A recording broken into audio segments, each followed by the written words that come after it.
right now I want to get to our first guest of the program. His name is Dakota Watson, known Dakota for a while. He's got his Carolina shirt on and is newly in charge of Gamecocks Plus, man. Congratulations on the new gig. Thank you, Tim. I appreciate it. I'm going to go ahead and apologize. We are moving out of our house today, signing the papers, so there's nowhere for me to sit, so I'm creepily hovered over the counter.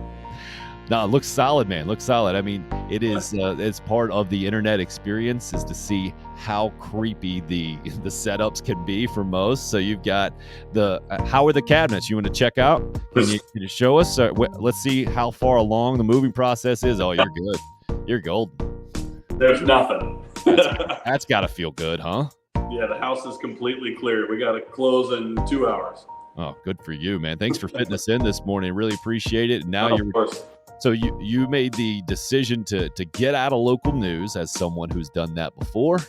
Congratulations on that. I think you'll feel better and better about it the more and more removed you get from it. But then now, not only are you returning back to your hometown, being closer to the family, you got the young family, and you're closer to extended family. Great move in a lot of ways. And then you hit this gig, man. Tell us about how it all came about and how you feel about it. The timing was pretty perfect, so that was nice. So we've got a 5-month-old, almost 6-month-old now, and first grandbaby on both sides. So the grandparents were fighting over, us moving closer and closer. We weren't too far away, but every little bit helped. So that was, of course, a big decision for us. But the timing just worked out perfectly. And the parent company, Sport and Story, is who partners with the university athletics programs kind of across the nation. They're already pretty established in Arkansas and Oklahoma State, and so expanding to South Carolina to create Gamecocks Plus. And when they kind of told me more and more about it, I was like, I need to hop on board with this. This sounds incredible.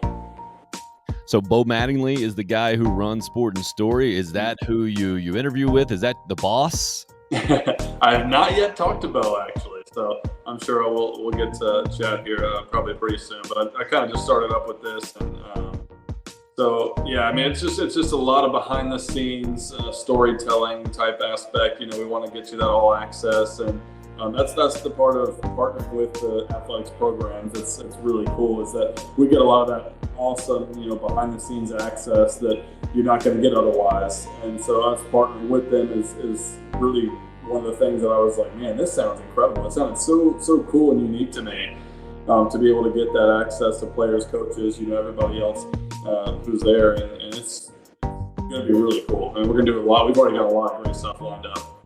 And some of that stuff includes just more of what Gamecock fans have now become accustomed to with Justin King's social media videos. You got that. You got combined. You mentioned the parent company of Sport and Story. They're the ones that are in charge of this 5-part documentary series that's going to be coming out soon too as well, right?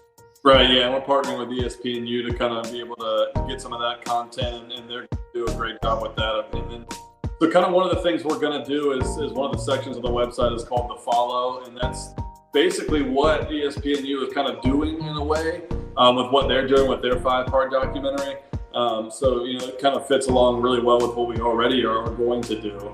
So we're just going to kind of try to continue that a little bit once they're done. I think they're going to be done after the first game with their 5-part documentary. Of course, then we'll kind of pick up some of that coverage. It'll be a little different, but, in essence, it's very similar to that. But there's just all kinds of other stuff, too. And it's not just going to be football. It's every sport at the university, which is one of the things I think is so great. We're going to try to make sure that all the sports get some good coverage. And because all sports have great stories on their teams. It's not just football, basketball, baseball, those kind of things. So it's every sport. And that's what's going to be really cool about it, I think, is that we're going to be able to connect the fans to athletes that they might not have even ever heard of before, didn't even know played a sport at the university. So I think that part's going to be really cool too.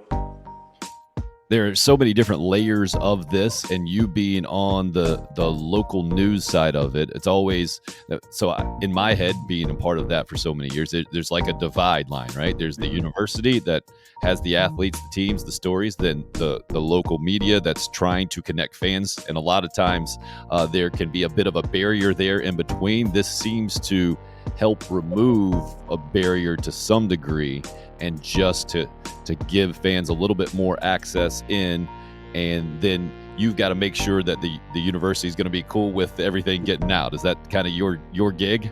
Yeah, that's part of it for sure, and that's breaking down that barrier a little bit is one of the things that we want to do. Is we see whoever scores the touchdown or hits the game winner on the basketball court and all that stuff, and hits the walk-off home run, and we know those people to a degree because we've heard their post-game press conferences and we've seen them on the field do incredible things. But we don't necessarily know their full stories, and we don't know, I mean, think about it. You probably don't even see them without a helmet on a lot of times, depending on what sport it is. So you don't really know, up close and personal who that person is. So yeah, breaking down that barrier to bring the fans closer and feel like, they're in the huddle, they're in the timeouts and that kind of thing. And I mean, of course, we're not going to be on the field. We're not going to be in the, in between the hashes there with them. We're not going to be right there in the grill 24/7. But we're going to have some good content, and it's whether it's miking up people and on the sidelines or whatever it may be. And obviously, there's we got to kind of do that dance there and make sure everybody's on the same page about that. But so far, everybody's been great to work with. So it sounds. I know a lot of Gamecock fans are excited about this. I think another thing that when I see a new streaming service here in 2022, what you have to what I think about immediately is, oh man, another fee, like another few bucks a month. I get it. Yeah. But from this standpoint, it seems like most Gamecock fans who are already Gamecock Club members, that is going to be waived, and you're just going to get this thing free. Am I reading that correctly? Correct. Yeah, there's a few things that I can touch on with that. It's not only are you correct about that, if you already are in the Gamecock Club, this is just an added benefit that you will get. So it's not like, man, I'm already donating to the school to be a part of the Gamecock Club, and now I've got to pay this extra, $8.33 a month. It's not extra for Gamecock Club members. And one of the cool things is, if you've thought about being a Gamecock Club member, you don't really know much about it, now's the perfect time to get into it, because if you sign up for Gamecocks Plus, then you get to be in the Gamecock Club on the Roost level automatically, which is the same price anyway. So you're getting really a 2-for-1 deal with that. And another important point to mention is, you talked about Justin King and his team earlier. And I really don't think I'm being very biased by saying they are the best or one of the best in the country at what they do. I think everybody would agree with that in the content creation world. None of his stuff is going behind our paywall. Like, that's all still going to be, free content that people get to consume. And so none of that, we're not taking any of his stuff that he's, fully producing and putting it. Now, we are working closely with his team, and we are going to be really, close with all of them and kind of be in a lot of shoots with them. But anything that he was going to produce or has produced, all that stuff is still going to be, free content. So we're just going even deeper and telling even more stories. Look, we're both TV nerds, so we've been there. So we know everything that goes into creating those videos and those stories. And so from my perspective, as you were saying that, it makes a lot of sense. Maybe we'll get some cutting room floor stuff, right? Mm-hmm. From Sure. the Gamecocks Plus deal, and not necessarily just the finished product's going to be there how it always has been released, and now you get maybe a little cutting room floor stuff, and I can only imagine that will be a tremendously well produced as well. That's the thing, that if you've never done it before, if you've never sat there and spent hours pressing buttons and cutting things out and putting it all together, you don't realize, man, it's a struggle to get everything in there that you want to get in there. And at some point, sometimes you just got to cut stuff just for time or whatever. Right. And it's still really good stuff. So I can only imagine what else might be left that we haven't seen through the years that this will now provide the opportunity for Gamecock fans to get. Yeah, that's one of the cool things about it. Like you said, there's just so much, we call it raw footage. There's just so much footage of stuff that whether it's the ESPNU documentary or whatever it may be of stuff, they're kind of, in a way, kind of confined by time restraint. If they're playing it on their broadcast, and that goes for all broadcasts, then, you get a certain amount of time, and that's how much you get to show.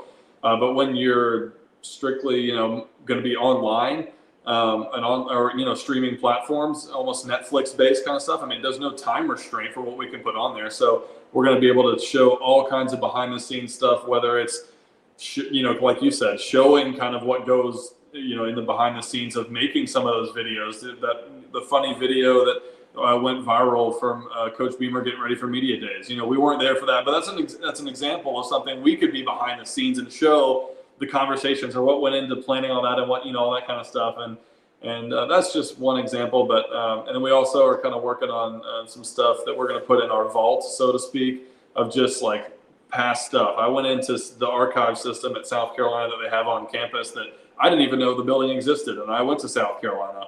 And it's over by Olympia Granby, if you know the Columbia area. It's not even really like in the heart of campus. So going over back there and finding all of this literal film that they have in meat lockers to keep it at a certain temperature. And it's just, as far as the eye can see almost, it's just everywhere. And it's so cool to kind of get that and put it on film and watch, like, for example, the 1975 Gamecock football highlights that has a narration behind it and all this stuff. So there's a gold mine of stuff back there.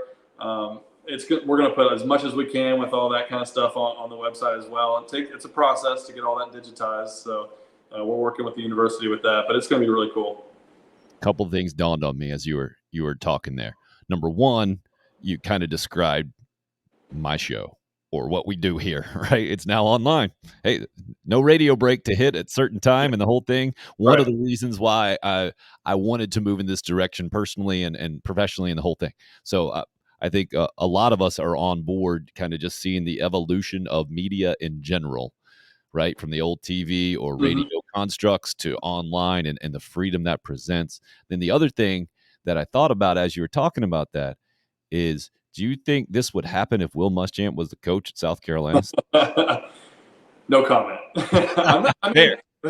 Here's the thing. Yeah, I think that I could have. I think it could have, because one of the things I can easily say to that is just, it is all sports. So it's, I think that was something that Sport and Story we want to do, is make sure that we're, covering every single sport. That's a big part of it, is relationship with coaches and making sure that they're okay with certain things. And that's something that we're still, we're relatively new working with Carolina. Obviously this year we're starting up. So, just figuring out that, and that's an important part, because we want to have good relationships with every coach on campus and make sure that they understand what we're going to do and what we want from it, and that it also fits what they want from it. Certain coaches want certain things and some don't. So, that's certainly a part of it. And Coach Beamer's been incredible already. I've talked with him a few times about this, and we were out at his birdies with Beamer I guess that was yesterday. All my days are mixed up, but he was great with that. We put a mic on him and followed him around for what felt like probably about an hour.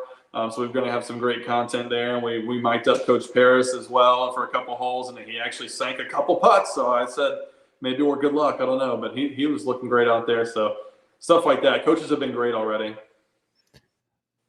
It's interesting, because I feel like they have to evolve with where we are just socially, like just as a media culture as well. And it's got to help that those guys are of a certain age, don't you think? Like, yeah. I know you and I always had, like, you're 17 years younger than me, right? You graduated in 17? Is that correct? I graduated in 2000. So just you coming in and seeing the radio deal, and I think we threw you the Snapchat account, and see, like, I had no clue what to do with Snapchat. You're like, yeah, no problem, just do this and that. You're right. And I consider myself kind of old compared to your generation for sure. Shane Beamer and Lamont Paris are about my age. So we've seen in our lifetimes things change so drastically, but I think we understand the value of that as well, as opposed to some older coaches like Kirk Ferentz was talking the other day, right? 67 years old at Iowa. And I can't imagine coming at it from his standpoint. So that's part of the dynamic that you're dealing with, right? Just different perceptions of what you do, how you do it, and kind of trust levels maybe. Every single coach I've talked to so far at South Carolina understands the benefits from doing something like this. They understand that, like, there's so many young kids and whether it's to increase the fan base, whether it's to help with recruiting, any of that stuff. I think everybody kind of understands how important it is to be available, to show how genuine you are, because that's the other thing. Coach Beamer, Coach Paris, every single coach I've talked with so far at Carolina they're just genuine people. So something like this, Gamecocks Plus, there's nothing negative about it, because if you're just a genuine person and you can kind of show behind the scenes, and it's endearing to fans, to recruits, to everybody. So you've got to kind of stay on top of this game now, and coaches understand that, I think. Man, it's crazy, because you've been out of school now 5 years. When I was out of school 5 years, I was covering Lou Holtz at South Carolina, and it was still the era of Dakota. We would go in, it would be me and Reggie from WLTX and Angela Mallon at WIS, and we would be the 3 cameras at post-practice availability. We'd be in a little room, Right. and on the good days, we would get to the point and we'd ask our questions, and Lou Holtz would say, "All right, anything else? All right, you guys turn off the cameras. I got a story for you." Oh my God. So you're talking about being genuine in the whole thing. This was the old era of, hey, here's the public version. Yeah. Here's the behind the scenes stuff that only you guys get. And now we're fast forwarding not even 20 years, and it has changed so completely. I feel like what you're doing right now is the version for all of us of, hey, all right, turn the cameras off. Now you get the real stuff, and yet it's just getting put out on the internet for everybody to see in just a different way. And you can't be that guy anymore. You haven't been able to be that person for a long time, where you have the public persona and the private one, because there's just too much stuff out there. And now this is almost wiping that thing out completely. Yeah, it's almost like, okay, turn the camera back on and come closer and let me show you behind the scenes of what this is like. There's such a craving, I think, for fans for like more content, give me more. If it's something they love and care about, USC sports, for example, it's almost like we can't get enough of content. I mean, I'm the same way. I'm a huge South Carolina fan. I'm a huge Gamecock fan. So nerding out a little bit because I get to see this great content coming in, and I'll watch every second of it. That's just how I am. And I think a lot of the fans are the same way. And so, I mean, it was soon after we launched, we're going to be up on Amazon Fire, Roku, Apple TV, all that stuff. So it is going to be just another app you download on your, your smart TV or whatever it is, and you can watch right there or online and whatever. So it's going to be so easy to consume. You can go, I mean, just like a Netflix episode, you can go into the different categories that we're going to have and go, oh man, that's awesome. They did an episode of that with enter name here. And then go in and watch that. You can pause it, come back to it later.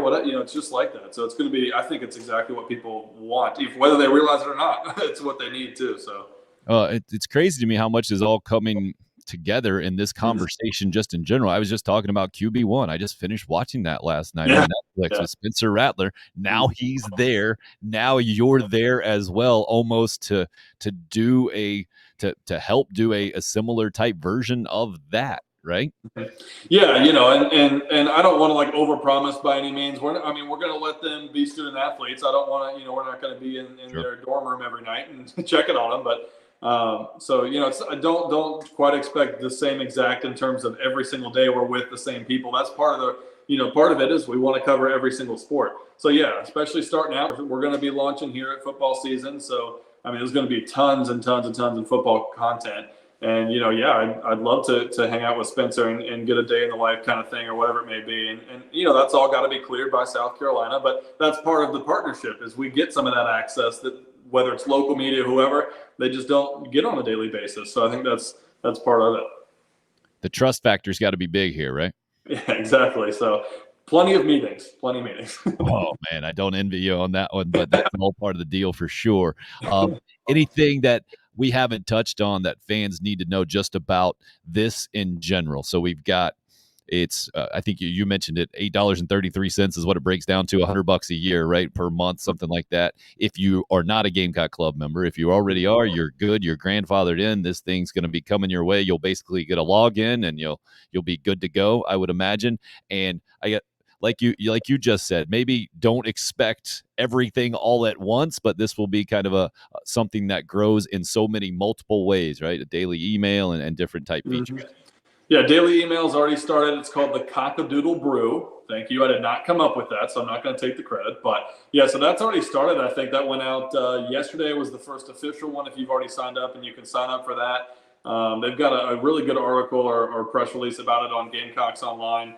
.com about it. So just about their partnership and what exactly we are and what we're going to bring. And it actually breaks down the different categories. I don't know if we have time to do all that right. I only have my notes in front of me, but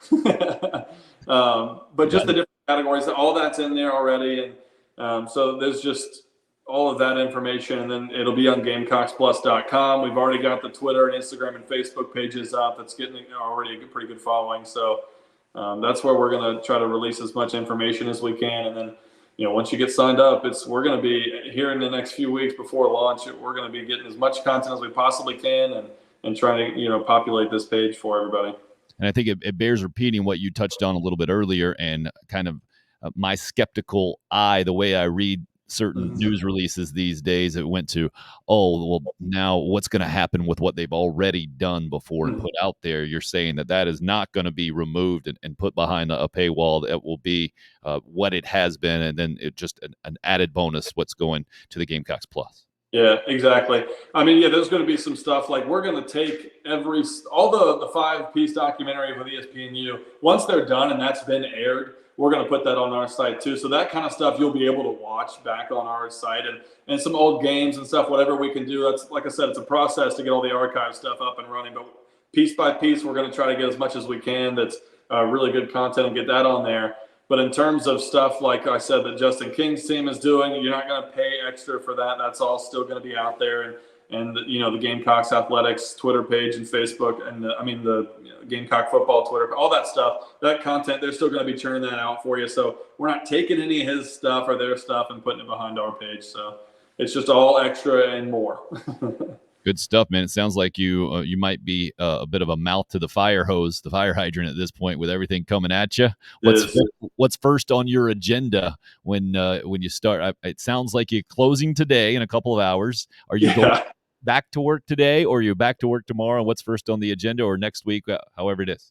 I feel like I'm just always kind of working currently, which is good. It's fine. We need to be, so I'm cool with that.